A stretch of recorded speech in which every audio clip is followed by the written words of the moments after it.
Alright guys, so it's literally the apocalypse outside. We just got a warning for a tornado, and I can't think of anything better to do right now than show you how to fit the battery inside the Echo One Gat handguard. So thankfully this isn't really a hard thing to do. What we have to do, just to cover everything, is we take this part of the barrel right here. From here on out, I'm just going to call this end part the end block. I think that makes the most sense. I'm sure there's some special name for it, but in this video, it is the end block. So when you originally get the GAT, the end block is all the way in, and you actually do need that little bit of extra space. So we're going to punch that forward, which I've already done, but I'm just going to show you how to do it. And you do have to reverse the front sight here. That's not a big deal at all. And in order to take this off, we will be removing the rear sight as well, because that holds the upper receiver onto the lower receiver. Thankfully, this doesn't require any special parts. You need a screwdriver, just a standard Phillips one that'll go here and here to take those parts off. And you will need a broom, or just some wooden, or this will actually work. This is soft plastic dowel, just because we need to ram it in through here to bump this out, because it is kind of stuck in there. So I'll flash forward to with this all disassembled, and I'll show you how to do that. I forgot to mention another thing you will need is just a rubber band, and I'll get to that. But here's the upper receiver. What you do is you take the wooden broom and just kind of slam it down on here like that, once the front sight is removed. And it doesn't matter, this thing is completely removable up here. It'll pop out and probably be attached by the dust cover spring that holds the spring on. So it doesn't matter if it pops out, that's fine. Just make sure that the front sight is loose when you do it, and you'll be punching it up from this hole to this hole. And that's been covered in another YouTube video, but I figure I might as well mention it. I also found it helped if you took a broom like this and you kind of set the end part, the plastic part, on the ground, and you just slam this down on it like that, opposed to slamming the broom in it. Yeah, I bet I'll get banned by the YouTube algorithm for this, but yeah, not this. You want this. Okay.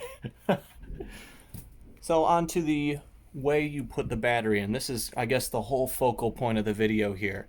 You take the battery, and I'll link this. This is just a 7.4 volt, 25 to 50C,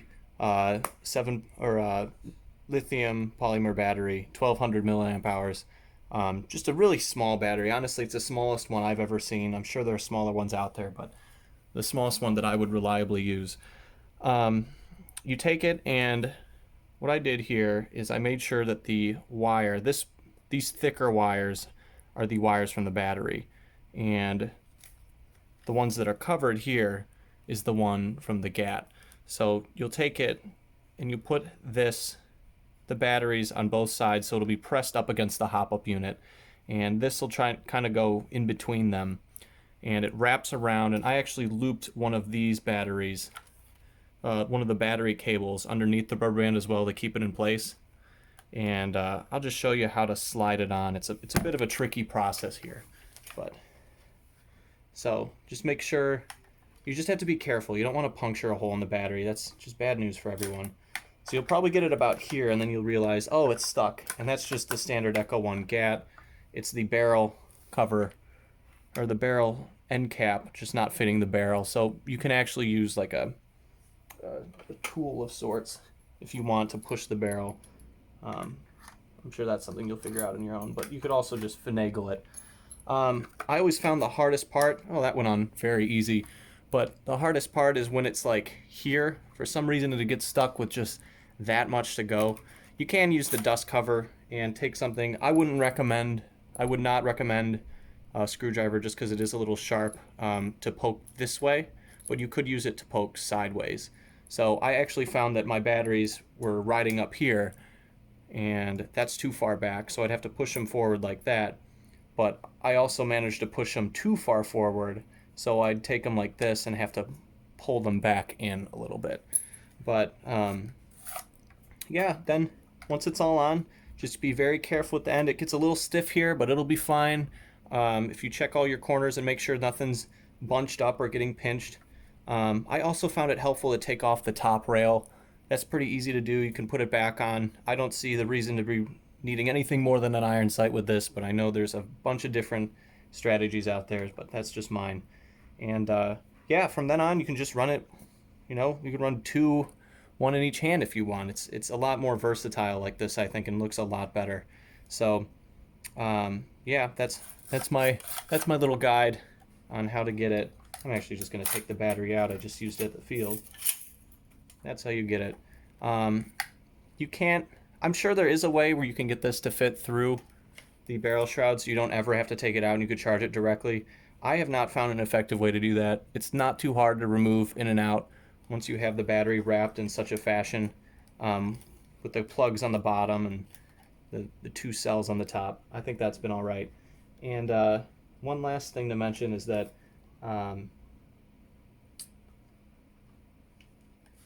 yeah, I don't remember what else I was going to mention. It was something important too.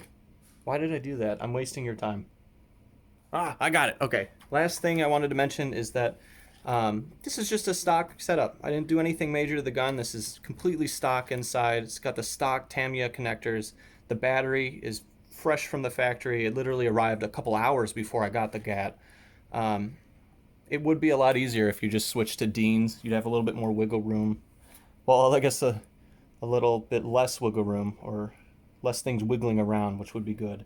So yeah, I would recommend switching to Dean's, maybe snipping the wire here and soldering in your own connector. But you don't need billet connectors. I think that's a little much, honestly. I say just use something that can use a normal battery, because it is nice to still have the option of the grip in case, for whatever reason you want to run a bigger battery, or if this battery dies and your only other battery is a bigger one. So just keep that in mind. But yeah, definitely do not need anything special to get a battery underneath the Echo One Gat handguard.